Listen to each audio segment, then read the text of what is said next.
Thanks for listening to Exploring the Wine Glass podcast, the podcast for people who love wine. I'm Lori Budd, a UC Davis winemaking program and WSET Level 2 graduate. You can find Exploring the Wine Glass on all the socials as well as your favorite podcast catchers. If you haven't subscribed yet, now's the perfect time. I promise I'll never tell you what to drink, but I'll always share what's in my glass.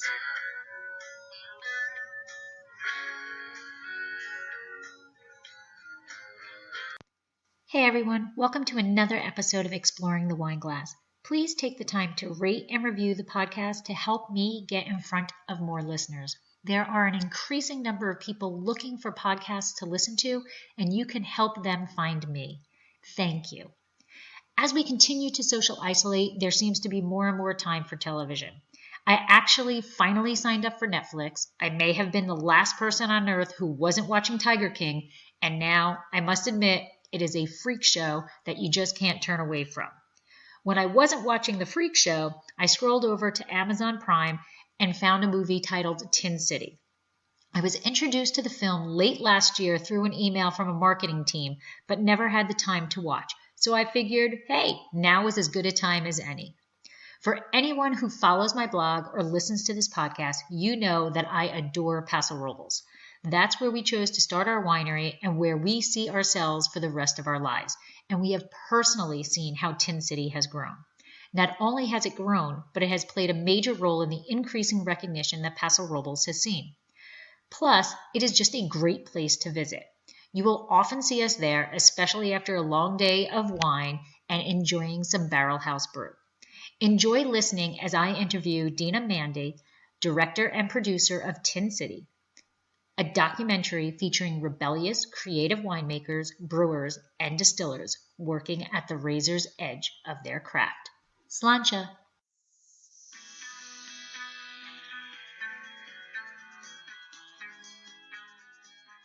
Hey everybody, welcome to Exploring the Wine Glass, sponsored by Dracaena Wines. Today on The Allure of the Pour, I am sitting down with Dina Mande, photographer, film director, a lot of stuff going on in her life, and we are talking about Paso and Tin City and more stuff that I was blown away when I started researching the things that she's been involved in. So welcome, Dina. How are you doing today?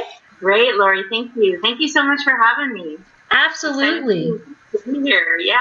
Absolutely. When I saw the video, I wanted to watch it immediately because of our love for Tin City and Paso Robles and everything. If you read the Exploring the Wine Glass social media, which is the social media aspect for the blog and the podcast, what I have is Paso Robles proponent, and Cab Franc champion. So anytime I can do anything to support Paso Robles, I am all for it. So I'm excited to have you here. Me too.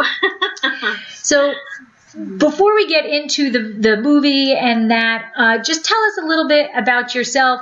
Where did you grow up and how did you get into the film industry, and bring us up to speed on Dina. Okay, awesome. I actually grew up, I was born in LA, one of those rare Angelinos, and then my mother got remarried when I was 12, and she dragged me kicking and screaming from Orange County to the Bay Area where my new stepdad lived. And I'm an only child, and I was raised by a single mom. And so for years it was just the two of us. And then we were living in Pinole, El Sobrante area, and they bought a lake house at Clear Lake. And so we would get in the truck this is back when the kids could put a sleeping bag in the truck with no seatbelts and watch the stars, like driving up from the Bay Area up to Clear Lake, which is a good 2.5-hour drive, I want to say. But we would always stop at Taylor's Refresher in St. Helena for hamburgers on the way. On Friday nights, that was our ritual. And so my folks fell in love with Napa Valley. And they fell in love with a community that was growing grapes and making wine. And my stepdad was a realtor. So they ended up buying 100 acres in St. Helena in 1976. Oh my God. For $260,000. You can't get a quarter of an acre now. Not at all. And we would have these family excursions pretty much like from Easter weekend until Labor Day weekend. We were up there almost every weekend. And they bought 100 acres. It had a really janky, old, decrepit, 100-year-old ranch house on it that was made of wood, and then it had a funny old cellar that was a stone room. And the property was beautiful. It was 3.5 miles east of downtown St. Helena on Conn Valley Road, right where Howell Mountain Road splits off to Conn Valley. So we're out there. And the closest winery at the time was just to the west of us over the hill was Joseph Phelps. So the property now is what's known as Anderson's Conn Valley. Oh, okay. So my mom sold off 40 acres in the 80s to Todd Anderson's folks, and then she ran a bed and breakfast. Actually, she and my dad built a big house. They built their dream house, and then they promptly broke up as soon as it was. I know, it's so sad and funny and kind of typical. I mean, they say like the quickest way to break up is build a house together, right? Like, but she stayed, and bless her heart, she ran a bed and breakfast in that house for 30 years. Oh. And it was called Bartell's Ranch and Country Inn. And she sold, like I said, she was trying to hang on to the whole thing, and then ended up selling part of it to the Anderson family. And then she sold the rest of it in 2007. But Todd Anderson and his family have done an incredible job. And I've gone with my husband now to go taste there, and they've built caves, and they have beautiful wines, and the vines they planted were just absolutely amazing. But so that's when I was a kid. I ended up moving out when I was a senior, and I wanted to go back to Southern California, like, you know, any rebellious kid, like, I'm getting out of here. And then I had a long circuitous route to education, which ended up taking me 13 years, mainly because I had my son when I was 19. Okay. So, I'm such a proud mama. My son is now an animation supervisor at Walt Disney Studios. Wow. He ended up making, when he was a teenager, and we would make little short films together, and he took what he learned from me and then just 2 Oscars, right? He's... Wow. So wow. Incredible. That's incredible. I know, it's really cool. But so I grew up there, went back to LA in the Orange County area, and then it's funny, 3 times as an adult I moved back during the 80s and the 90s while my mother had this bed and breakfast.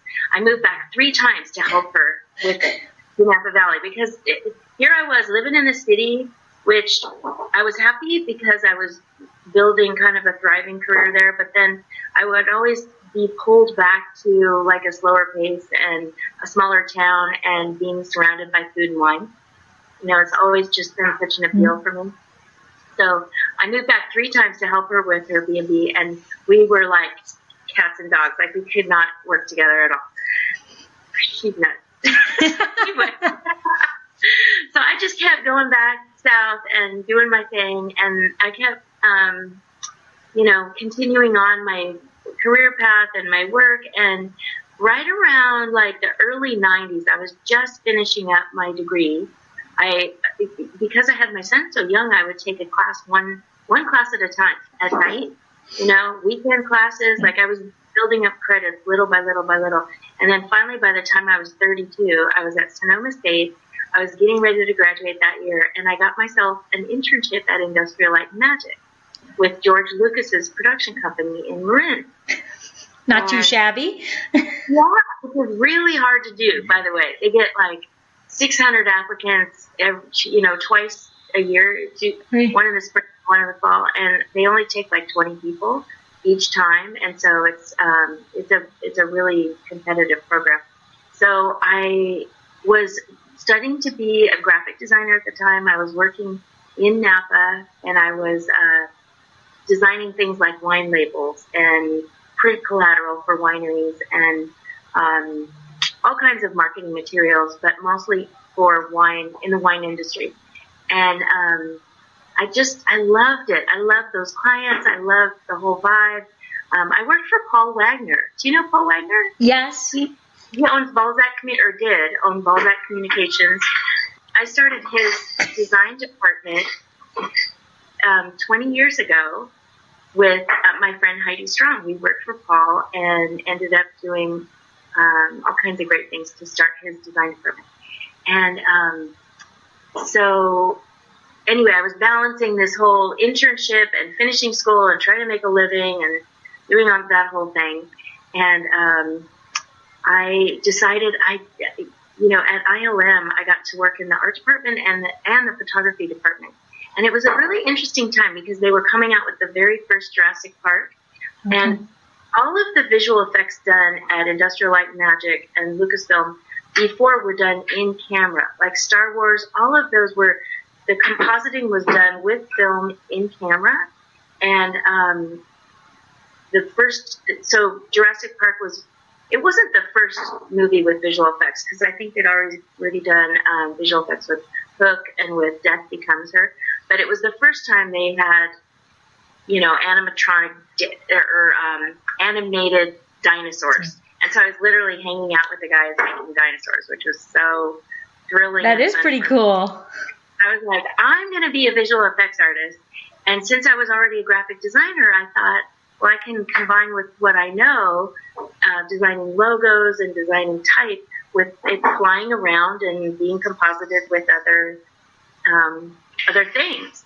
And so I was like hell bent. That's what I was going to learn, So I left there. I ended up freelancing in San Francisco, bouncing around a few ad agencies. That's when I first got exposed to the advertising world. Okay. And so I'd gone from PR to advertising and marketing, and then with these new skills started working in commercials. And then I got this really random job offer down in LA to come and work in news. So I worked for Channel 1 News for 1 year, where Anderson Cooper had been the anchor and had just left like a week before I got there. And I worked with Lisa Ling for a year. And that was a crazy job because it was so fast-paced, and working in news, it's so immediate. What is happening every day is just, right. It was just super intense.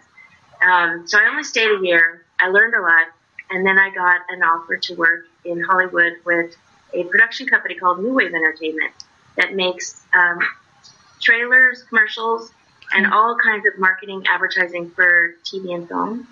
And I ended up staying 9 years because my job changed every single year. Like I started working only on movie trailers. Then the next year I was doing main title sequences. Then the next year I was working on whole shows. And so I went from being kind of a entry level designer / animator to a senior art director. And I learned so much while I was there. That's so cool. And I have to say, Jurassic Park, I missed that, so I'm pretty upset with myself because I would have thought that was, I was all blown away that you worked on the Manchurian Candidate. That you were the. I'm like, I think you honestly are the first person I've ever interviewed that has a legit IMDb bio. I was like, oh my God, this is so cool. And I'm like, Manchurian candidate. And I'm like, all right, I'm sure everybody's going to ask, or everybody would be asking, oh, Denzel Washington. But I'm a huge X-Men fan. So I was like, oh my God, did she meet Liev Schreiber? I'm like, no. Darn it. No. Well, and keep in mind, I'm working on post-production, so it's not like I'm on the set. You know, okay. I'm working in a room and in a facility where we have the film, where I would get to often watch a film before it was finished because we had to craft a trailer. Right. And sometimes you craft a movie trailer out of thin air, like if there's nothing shot yet. And they you know, I didn't get starstruck a lot, but there was one time where I was in my office and I was on the phone and I was dealing with a client or something. I had my computer in front of me and I saw Morgan Freeman walk by and I went, I have to go by. Did you?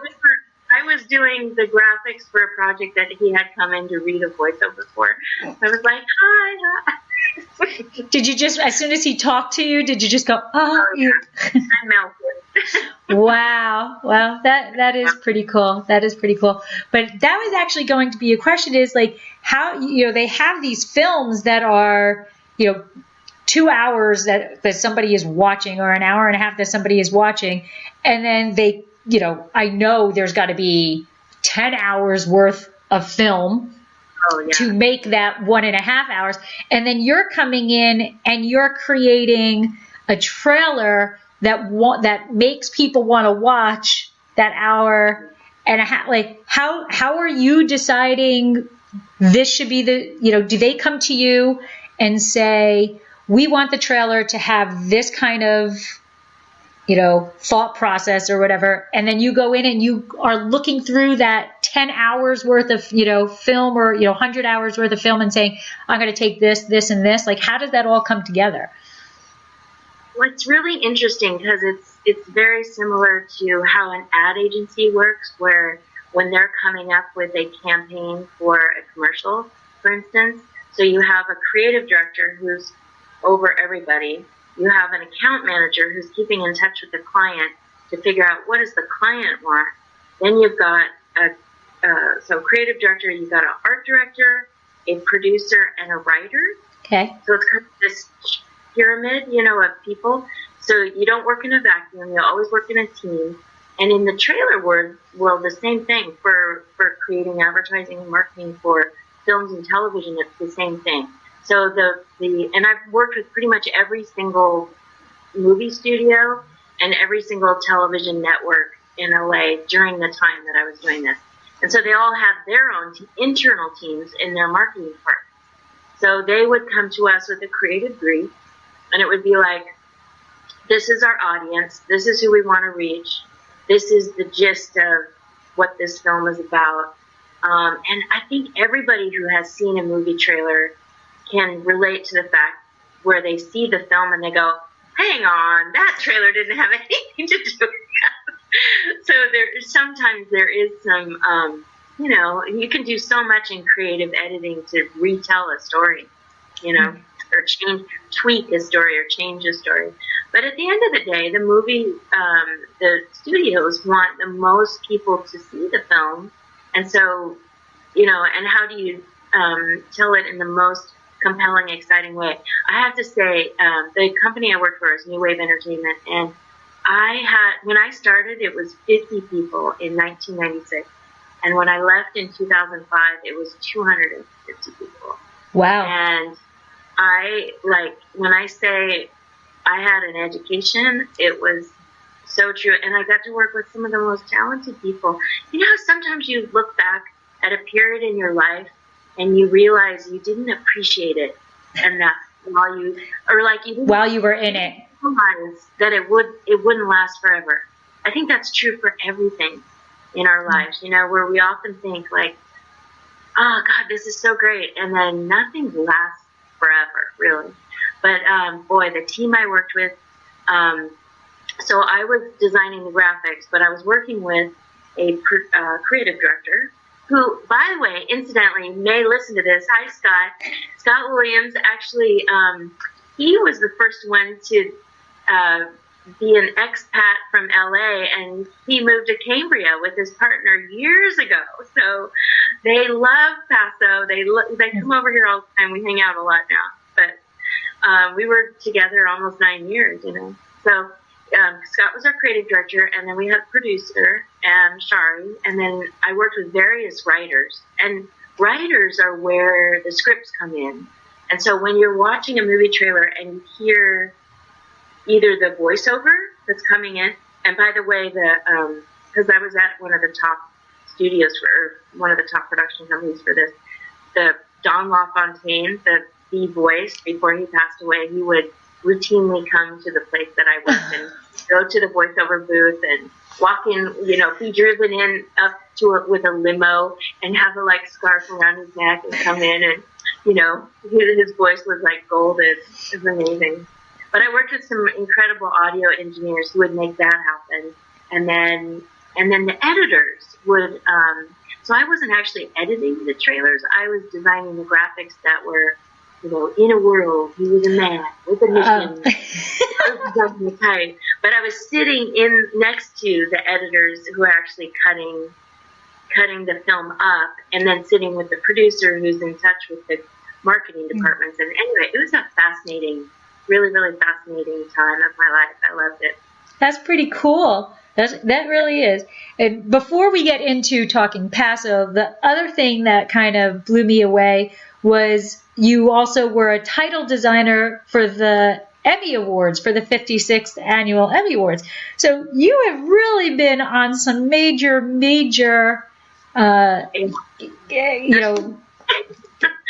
Okay, crazy. so the fun thing about that was at New Wave, I was one of, I want to say 4 senior designers at the time, or 4 or 5.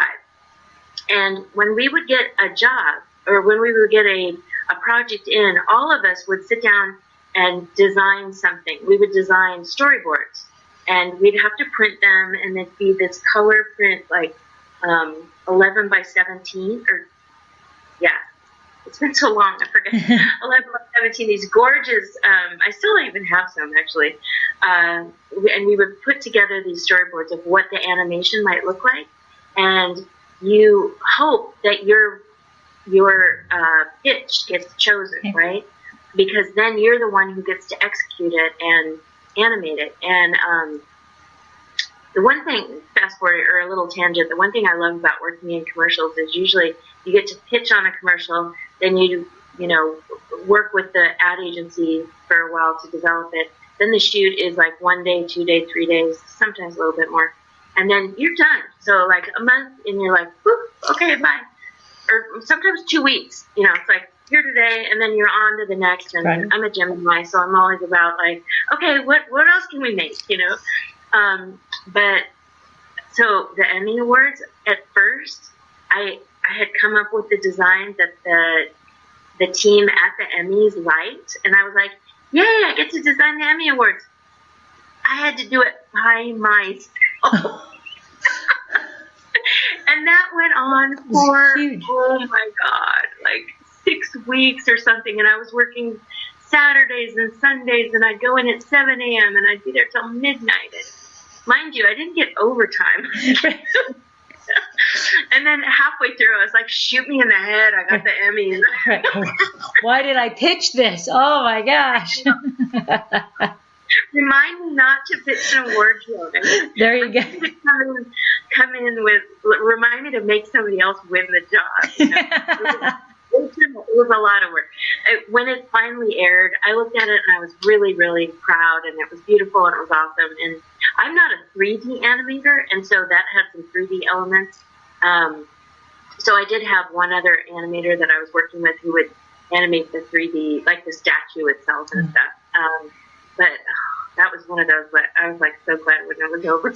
You're like, yay! Oh.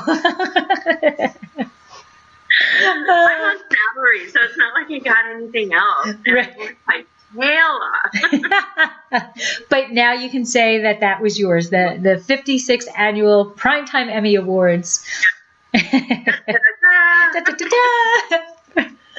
right. And now, a word from our sponsor. Looking to be in the know about Dracaena Wines? Want to know when we release our new wines? Find out about all of our accolades and get some behind-the-scenes information? Well, all you need to do is sign up for our newsletter. There is no commitment necessary, and I promise you we won't spam your mailbox with loads of messages. Need another reason to sign up? Quite possibly the best reason? You will immediately get a code for a special discount on all of our wines and be privy to newsletter-only specials. Let Dracaena Wines turn your moments into great memories. Sign up simply by heading to our website, dracaenawines.com, and fill out the pop-up or sidebar. It will take less than a minute of your time, but the rewards will last forever. So let's get to our beloved Paso Robles. So we fell in love. I was my ears perked up when you said that you were the expat from LA and then went up to San Francisco Bay Area, because that's kind of how we fell in love with Paso.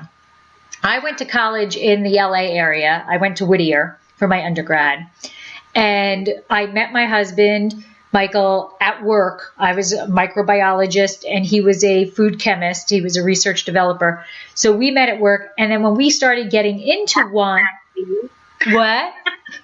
That's sexy. Yeah. Oh yeah. Oh yeah.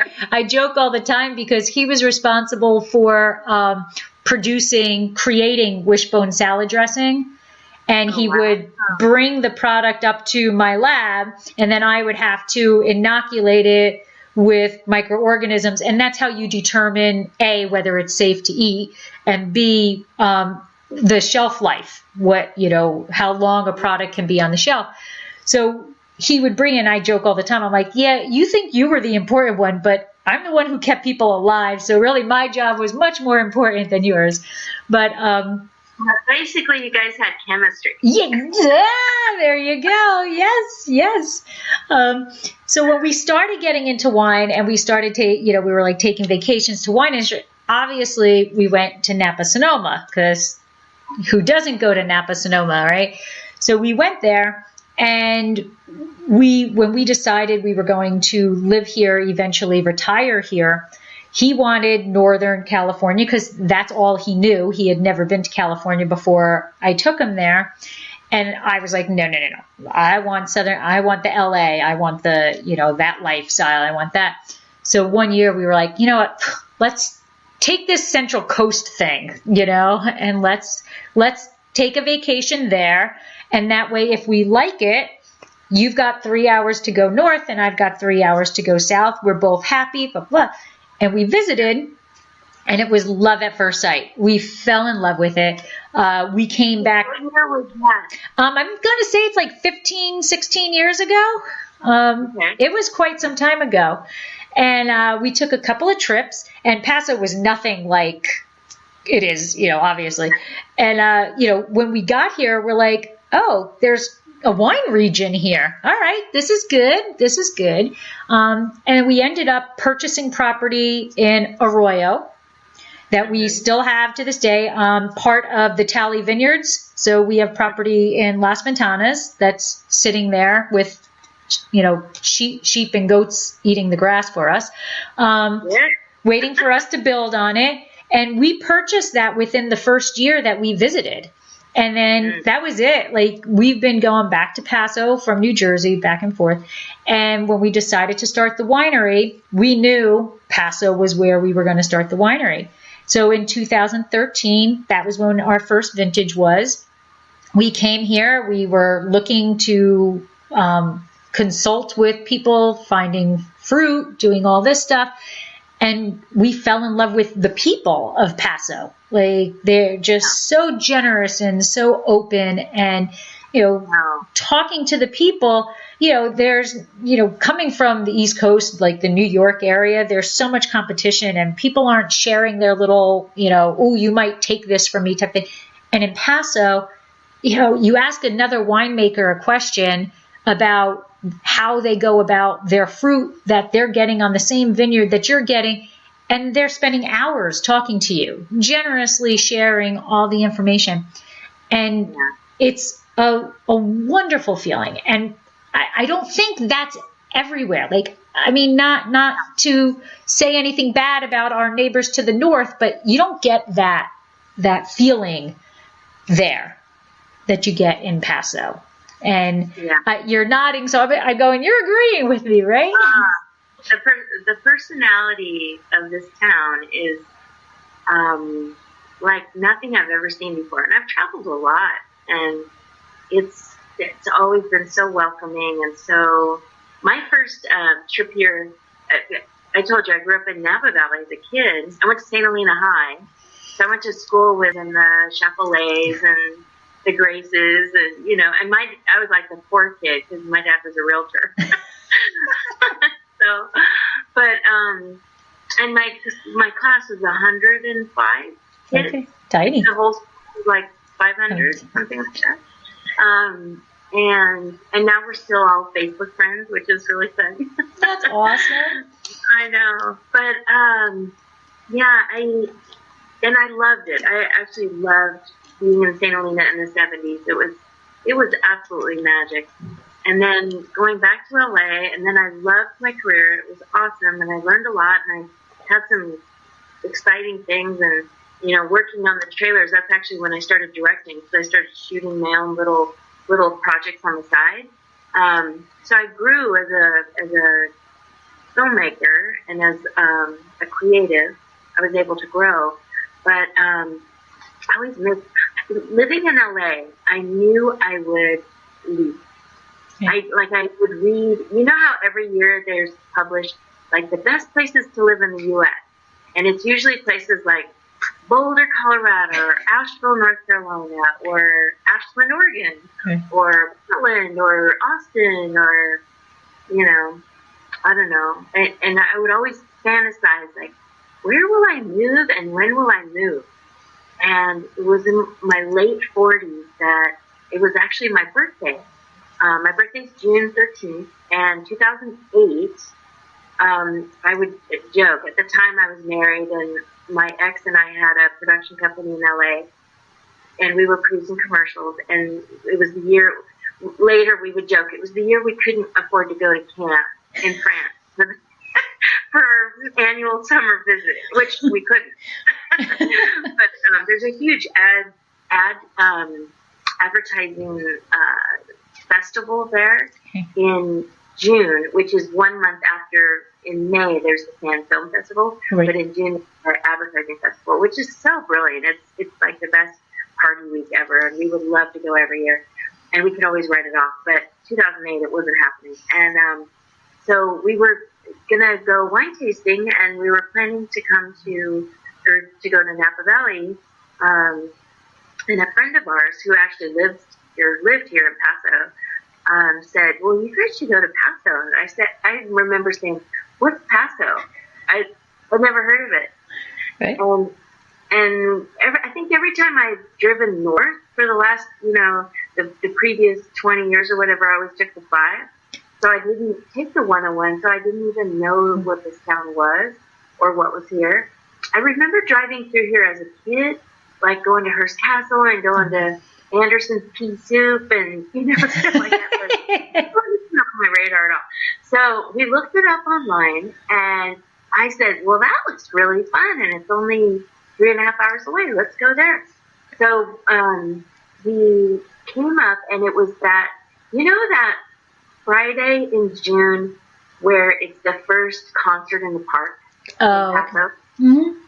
And everybody shows up. Like so Paso Robles, for your listeners or for your viewers who don't know this, Paso Robles has the most beautiful concerts in the park in the summertime, and now they're held on Fridays, or Thursdays. But back in the early 2000s, they were held on Fridays. And the whole town comes, and they bring their picnic blankets, they bring their wine. You're not supposed to drink in our downtown park. That's frowned upon. But the exception to the rule is 5 o'clock, everybody pops corks, everybody's brought like a picnic, and they brought their blankets and their chairs. And every week there's music, and 1 week it's blues, and 1 week it's bluegrass or country or swing or Spanish, flamenco, whatever. And the very first one every year is a madhouse. Everybody shows up because we're waiting for summer. It's almost like the start of the summer, So we ended up showing up Friday afternoon unbeknownst to us, it was going to be concerts in the park.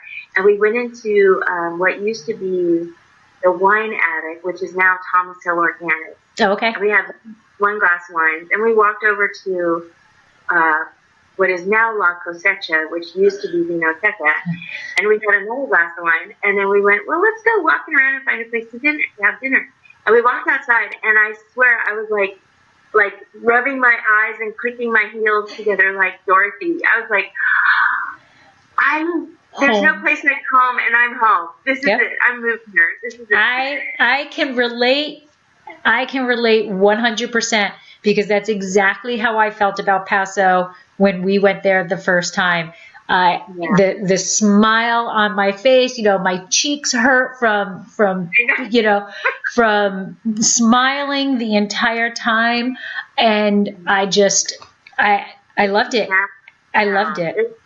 There's nothing, and I've been to some cute towns. Like I've been to Aspen, and I've been to Boulder, and I've been to Vancouver, or I don't know, other cute, and of course in California, we're so blessed and so lucky because there's a ton of beautiful small towns all throughout California. And, but I've never ever seen a place like this that's so friendly.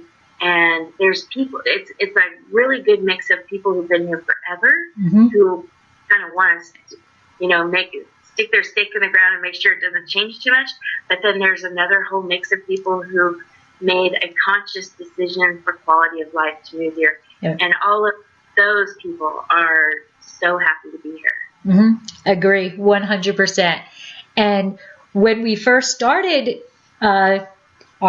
when we started our winery in Paso, we started in Tin City. Our first vintage 2013 was on Limerick Lane. Was it? And was First Crush there? That was what it was. That was where we started. Was with First Crush with Lowell and Becky. We're good friends with Lowell and Becky. We love that. Yeah, that was where we started. And I remember driving into Tin City and nothing. It was nothing there. Nothing was there. No, and we were like the only thing was we drove to First Crush, and there was this Barrel House Brewery. That was it. That was like pretty much it. And we went into First Crush, and it was and this I had to laugh at the part in your video of your film about it, because when we walked into First Crush, there was a rock climbing wall in there. And my job that pays for the winery is I teach adventure ed. I teach kids how to rock climb. I teach kids how to do. And I walked in and I was like, oh my God, And then in your film in Tin City, there was like the link to all of this. Why is there rock climbing stuff in there? I wish he builds those beautiful things. I know. So what character? I was like, oh my God. But over the years, Tin City has come from Barrel House Brewing, which we never go and don't stop in there because it's the best place ever. In fact, we stopped in with our little semi-social distancing right before everything got shut down, and everybody was in there with their own little pod of people, and then the 6 feet between the next pod of people, and then the 6 feet in the next pod of people. But I'm very happy that we got our last bit of the Barrel House before this all came down. But it has grown so immensely since then, and that's why when I received the email to the link to watch this video, I was like, oh my God, this is fantastic. I'm so happy that somebody did a film on Tin City, because it really has become an epicenter for this community. And as you mentioned, we have the downtown that is one epicenter, but going further south, you have this Tin City, and it has exploded into an amazing area. And so tell us about the film. Like, was it your idea? Did you pitch that? Or did somebody say, I think we should do a film on Tin City and you're the person for it? I wish that were the case, but no, Tin City is a labor of love project for me. Okay. It started as just such a random, like so many wonderful things in life. It started out very organically. Right before I started working on that film, for the previous 4 years, I'd been directing and producing a foodie travel show for Visit California. Okay. And the show is called California Dream Eater. It's on YouTube. You can watch almost 80 episodes. And the concept of that show is that my team and I, it stars a gentleman named Chase Ramsey, who is the California Dream Eater, and he is funny and just fun to watch and irreverent and kooky, and he has the best job in the world. We got to eat everything where we went. And it was his job to eat it, describe it, and as if we were all there. And the project came through a wonderful ad agency in Sacramento called Mir & Carson, and so I was working with that team to bring this show to life. And so we started really humble with that show, where it was just a couple little episodes, and then the Visit California loved it, so they ordered more and more, and then I wanted to up my game, and so I bought a much higher end, fancier camera, and the production of that show it works like this. There would be 7 of us as a crew plus Chase. Okay. So it would be me as the director, assistant director, a sound guy, 2 camera guys, and our hair stylist. Like not hair and makeup, but like she would keep Chase look good, and when he dribbled the food on him, find another outfit. his whole deal. He's got cute glasses and a bow tie. I used to, rest in peace, I love Anthony Bourdain, but before he passed, I would describe Chase as, picture Anthony Bourdain, but in a bow tie and glasses, and shorter, and bigger smile, But so we were working on this really intense show that was so much fun, and I wanted to put my new camera through its paces before I went on the road with it. So I grabbed my sound guy, and I grabbed 2 of my camera people, and I said, let's go shoot something. And a lot of the winemakers in Tin City are my friends, because I've been working in wine marketing and print design and all, web design and stuff in Paso since I got here. I started Juice in 2010, right after I got here, and so my production company here is now 10 years old, and I'll tell you more about some of those projects. But I was like, let's just go down there, and because it's kind of cool and new now, let's do a few interviews. And I would come back and look at the footage and think, oh my God, these stories are incredible. This is a film.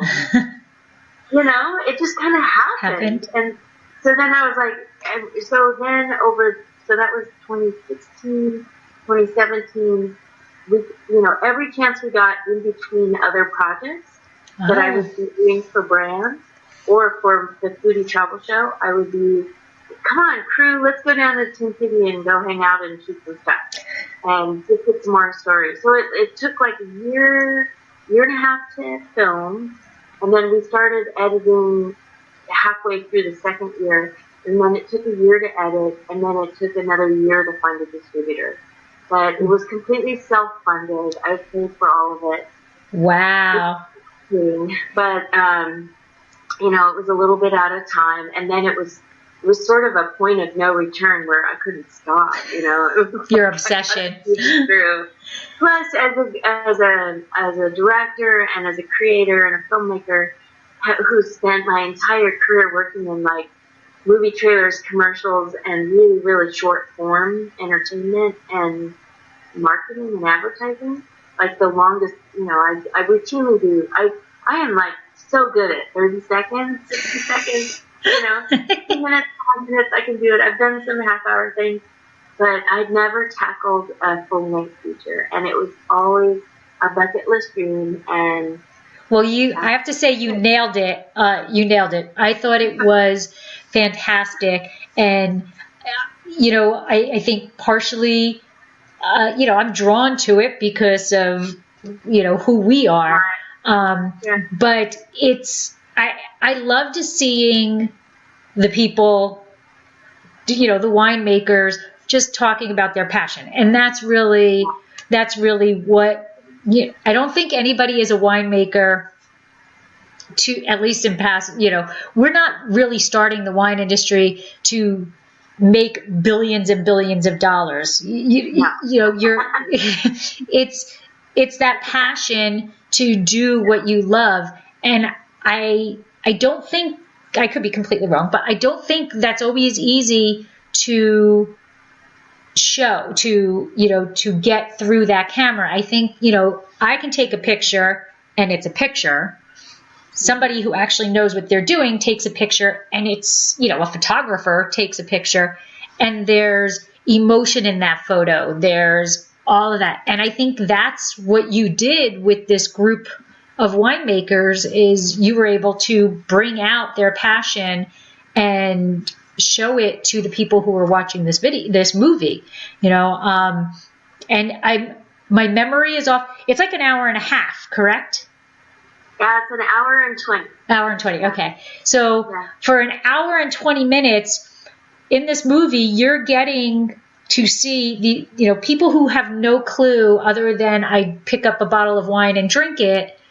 You get to show what it's like to drive that forklift, because you got to know how to drive the forklift, I make wine without a forklift.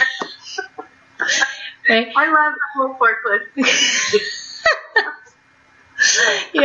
And I think that's a talent that, I can shoot a movie. It's not going to go anywhere, but I can shoot it. I have a camera. I can do that.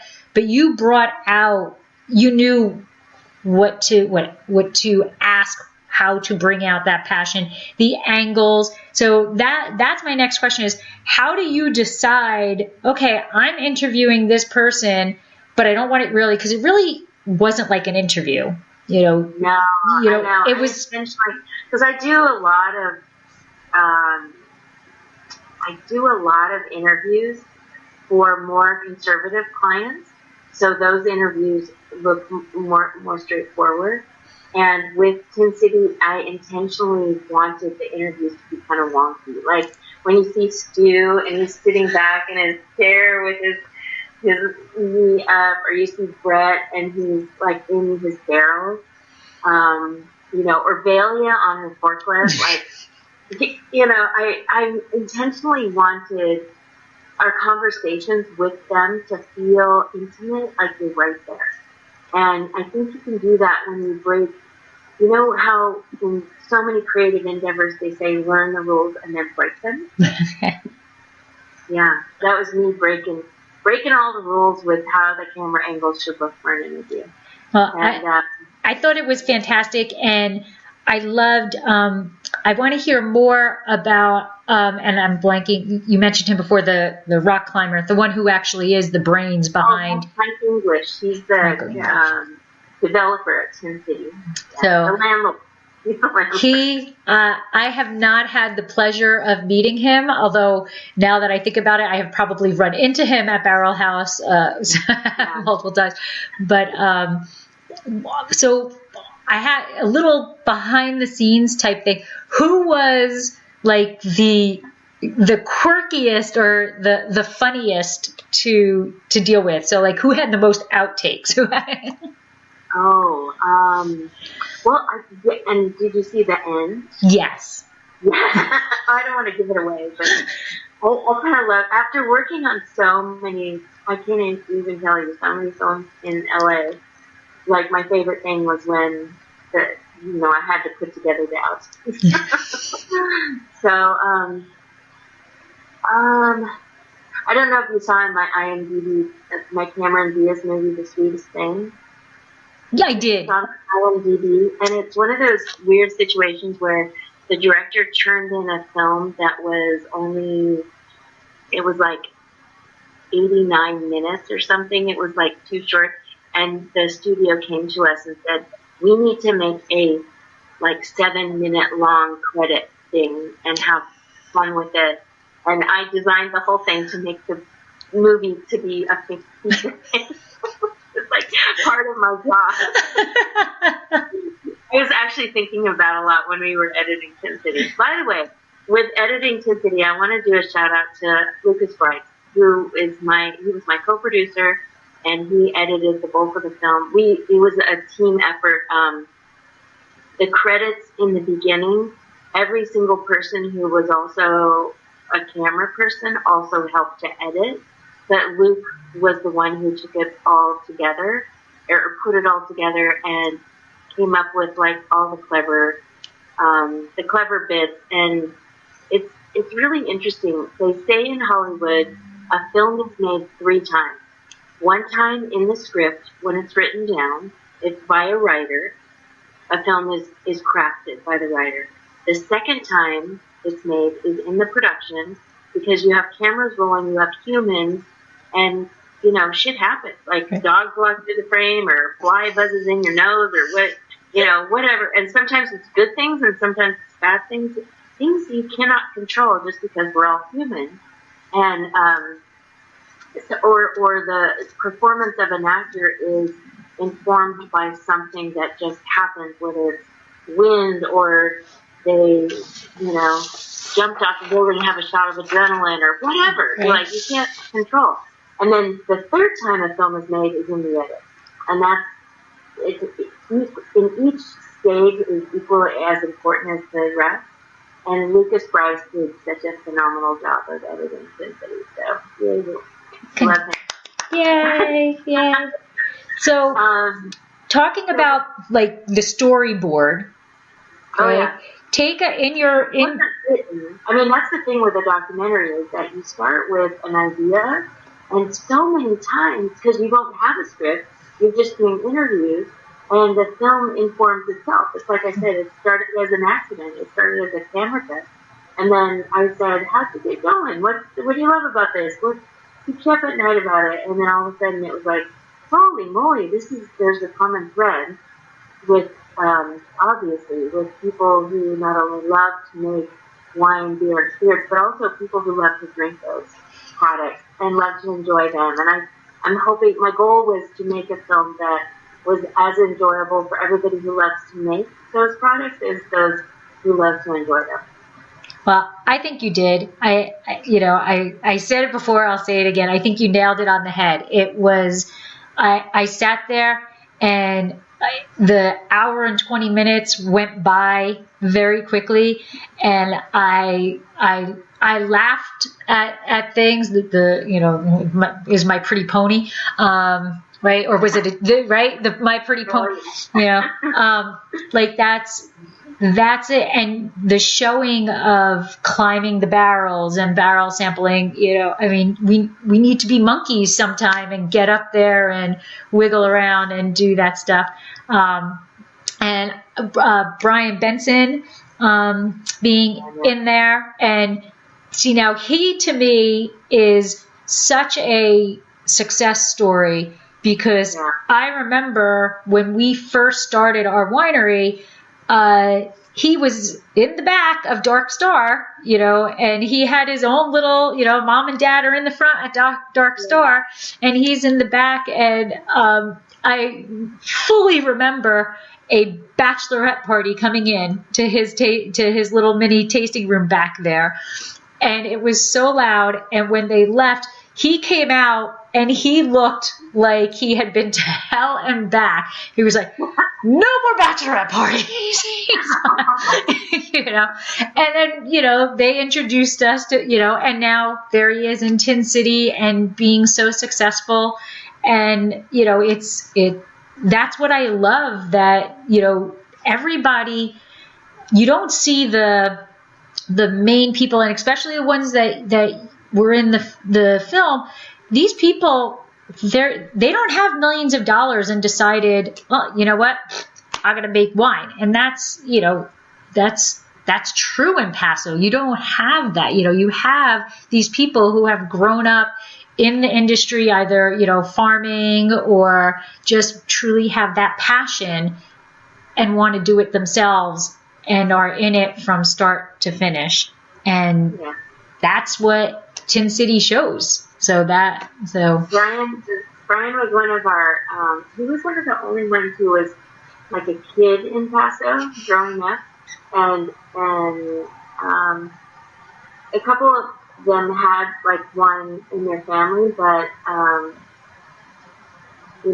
so many of those stories are entrepreneurship and just stubbornness and gumption and guts and, tenacity. Yeah. And they're just going to make it happen. And these are people who don't have vast vineyards or huge estates. They're just, making these beautiful wines and spirits and beer with their own ingenuity and their own passion and their own drive. Mm-hmm. And being involved in it from get to go, from start to finish, it's not, and that I think is, and when you sat down and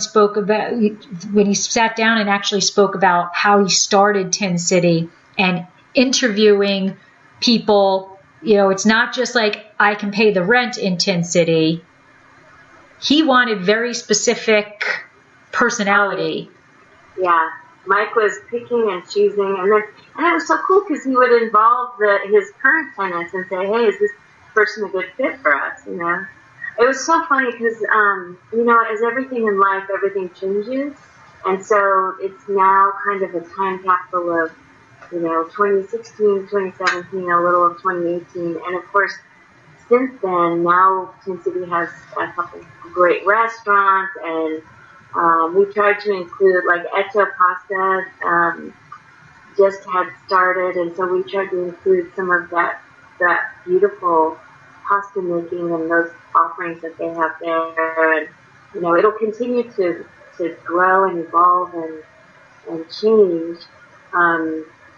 But I was really, really happy to capture it when it was, like, we'll probably all look back on it and go, oh, remember this was kind of the early days, Right. And back then you could park there pretty easily. Now I'm happy they added that parking lot, if you could call it that, a little further outside of it. But it's a tribute to how well Tin City is doing. And when people say they're going to go to Paso, we always recommend stopping in at Tin City. I think definitely. It's one of the destinations now. It's like, venture out on the west side, the east side, and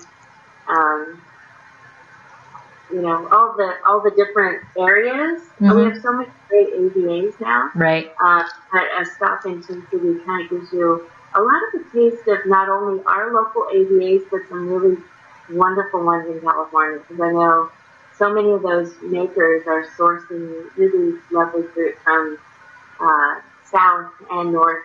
Mm-hmm. Yes. They're doing a good job. Yeah.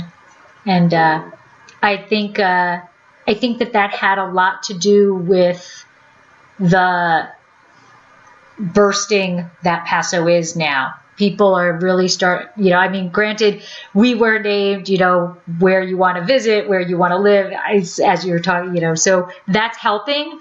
But that, I don't think that would have been on the map if Tin City hasn't done, because I think as much as people can come to Paso and drive country-wise, the downtown district coming together with a bunch of wine tasting rooms in there is a central location.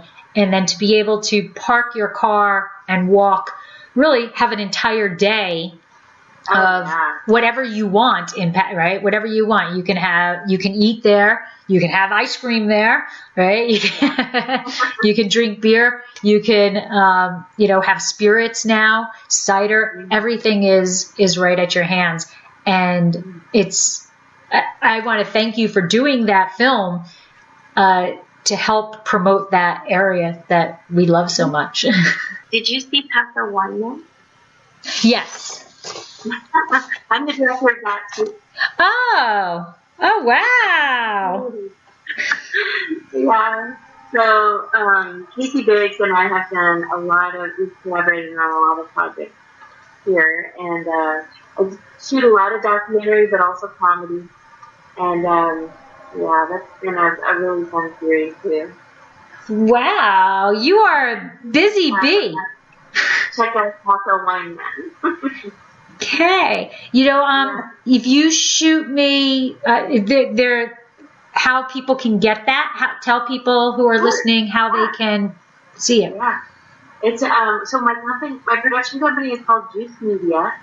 I called it Juice because when I started in 2010, I thought, I had come from this background of working with wineries in Napa Valley when I was a young creative, and I was like, well, nothing happens without the juice. That is true. Nothing gets sold without the juice. So that's where I came up with that.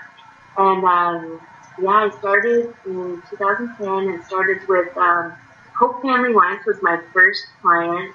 Thank you, Joel Peterson and Austin Hope. They've been amazing. And then the Paso Wine Country Alliance had hired me to do the Paso Wine Man series. And then since then I've worked with most of the brands actually, many. And then several brands in Napa Valley as well.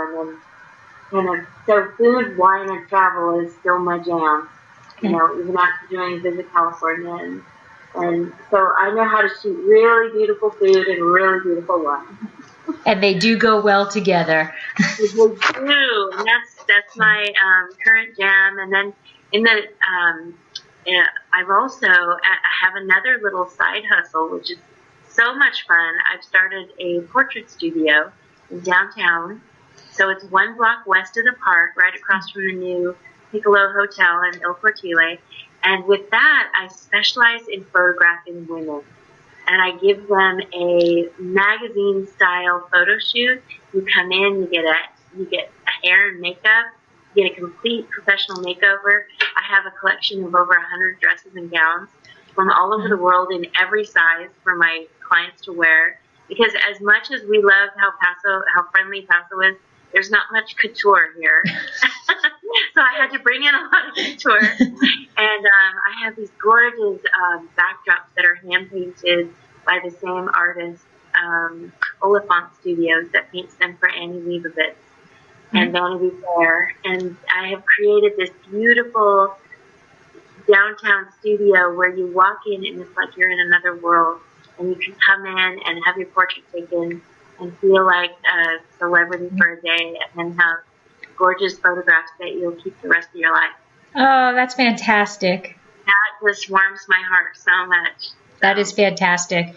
But I would like to vote for more Paso Wine Man, because me too. I was so upset. I remember when they were coming out on a somewhat regular basis, and I would get so happy every time there was a new one, and I would share the shit out of that because they were so awesome, and I love him. And then okay, we're done. And I was like, no. So I vote for bringing him back. I know he sings, and I know he does. He's very busy, but I vote for bringing him back. Casey and I filmed a romantic drama. Or he wrote it, I directed it, and we cast one. So he was on Star Trek for many years. No, how did I not know that? No. He was. So Casey starred on Star Trek for many, many years. Deep Space Nine. His character was called Damar. Okay. He helped me cast a leading lady, and then I helped I found 2 other characters, and then Chase Ramsey, actually, who was my California Dream Eater, plays a role as well. And so we have this really fun short romantic drama. It's about a half hour. It's called Heart of Paradise. Okay. And it was filmed at the Niner Winery with the Hart Hill. Right. You know, and you can find it on, if you go to my website, hellojuice.com, there's a link where you can watch it there. Oh, okay. Awesome. Yeah. Awesome. All right. And Casey plays a winemaker who's a bachelor winemaker, and he and his assistant meet a mother and daughter who come to the winery to try to find a place for the daughter to get married. Except she's engaged to the wrong guy. And that's all I can tell. That's all you can say. That's all you can say. And yes, and Hart Hill is just the worst place ever to. It's so true. I know. We think it would make like the perfect, if we could do a feature-length version of it, it would make the perfect Hallmark movie or Lifetime movie or. It sounds like it. I think you should start petitioning for it. Very romantic. Very sweet. It's a testament to Casey's range. Bring him back. We need more. Yeah. All right. So we're just at about an hour, and that's usually where we start to wrap things up. And the last thing I like to do with everybody is play my little game of opposites. So. Okay. Are you ready? I'm just going to give you 2 terms, whichever one is, relates with you a little bit more or resonates with you a little bit more. That's your answer, and it's right. There is no right or wrong answer. Okay. All right. So we're going to start off with non-wine related terms, and then we'll go to wine stuff. Okay? All right. So night or day? Night. Sunset or sunrise? Sunset. Black or white? Black. Walk or run? Walk. Food or drink? Drink. Old world or new world? Oof. Old world. Sweet or dry? Dry. Bubbles or still? Duh. I know that answer. Oak or stainless? Oak. Drink now or drink later? I like drink later. Okay. Vintage or non-vintage? Vintage. Blend or varietal? Blend. Cork or screw cap? Cork. Okay. So Napa or Sonoma, but the real answer is Paso. Commercial or indigenous?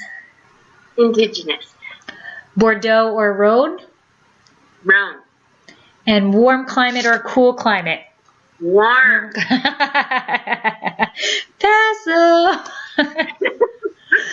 All right. Well, thank you so much, Dina, for joining. And I'm so happy that we were able to get this together. And thank you not only for this, but thank you for being so dedicated to helping promote the wine region, the area that we adore so much. Thank you so much. I really appreciate it, Lori. Absolutely. Thanks for having me. Absolutely. And one day we will run into each other in Tin City. I know it. Next time you're in Paso, call me. We'll go have some wine. We will. Absolutely will. All right. Have a great night and enjoy your weekend. Okay? Okay, you too. Bye. Bye.